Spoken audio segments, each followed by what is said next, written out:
आज आपण बनवणार आहोत अगदी झटपट आणि स्वादिष्ट मलाई पनीर, जे तुम्ही पार्टी, डिनर किंवा खास अशा मेजवानीसाठीही बनवू शकता। आणि हो, ही रेसिपी अगदी घरच्या घरी एकदम सोप्या पद्धतीने आपण तयार करू शकतो। चला तर मग आपण आता रेसिपीकडे वळूया। त्यासाठी काय काय साहित्य लागणार आहे ते मी तुम्हाला पुढील प्रमाणे सांगते। 10 ते 12 काजू घेतलेले आहेत मी। मोठ्या आकाराचा कांदा आहे। 8 ते 10 लसूण पाकळ्या आहेत। एक आल्याचा तुकडा आणि 4 मिरच्या घेतलेल्या आहेत। त्यानंतर माझ्याकडे ओलं खोबरं नव्हतं म्हणून मी सुकं खोबरं घेतलेलं आहे।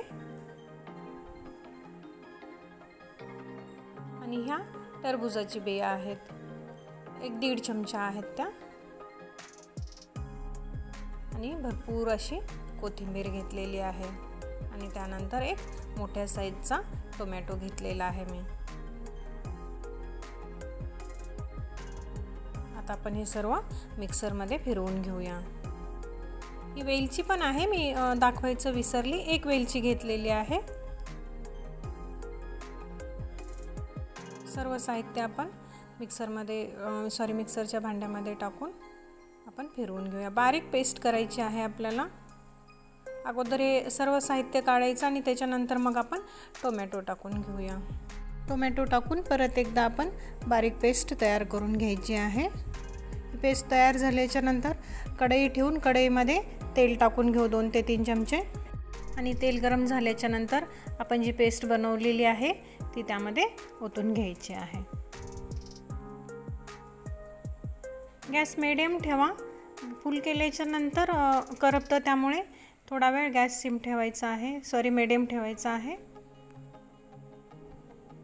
मसाला शिजतोय तोपर्यंत आपण आता पनीरचे क्यूब्स तयार करून घेऊया। 200 ग्रॅम पनीर आहे हे।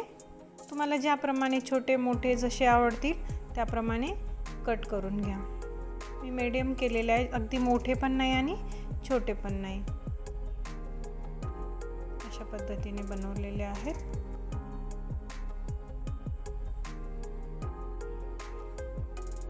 पनीर मी पॅकेटमधून काढल्याच्या नंतर स्वच्छ धुवून घेतलेला आहे आणि मग कट केलेला आहे।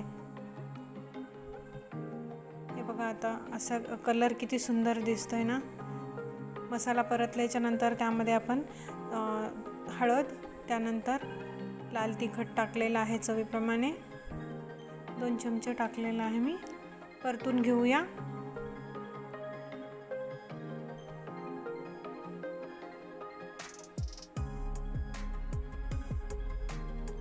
आणि आता त्यामध्ये धने पावडर टाकलेले आहेत, 1 चमचा धने पावडर टाकलेला आहे।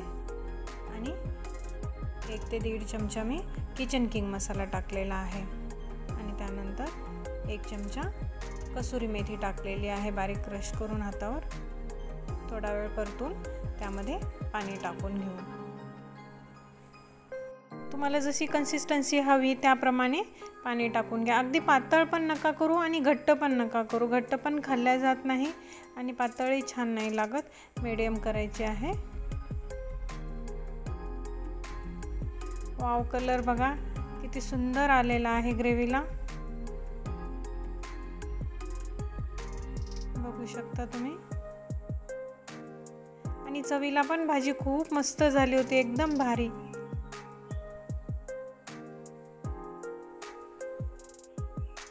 आता चवीप्रमाणे मीठ टाकून घेऊया। 5 ते 10 मिनिट आपण सिम गॅसवर ग्रेव्ही शिजायला ठेवू आणि त्यानंतर मग आपण पनीरचे क्यूब्स टाकायचे आहेत। ग्रेव्हीमध्ये पनीर टाकल्याच्या नंतर परत आपण 5-7 मिनिट भाजी शिजवून घ्यायची आहे। सिम गॅसवरच शिजवायची आहे परत भाजी।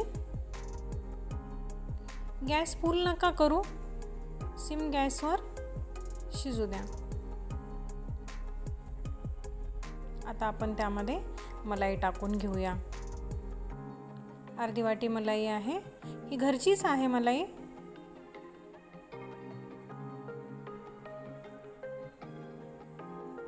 मलाई टाकून झाल्याच्यानंतर परत आपण 5 मिनिट सिम गॅसवर भाजी शिजवून घेऊ।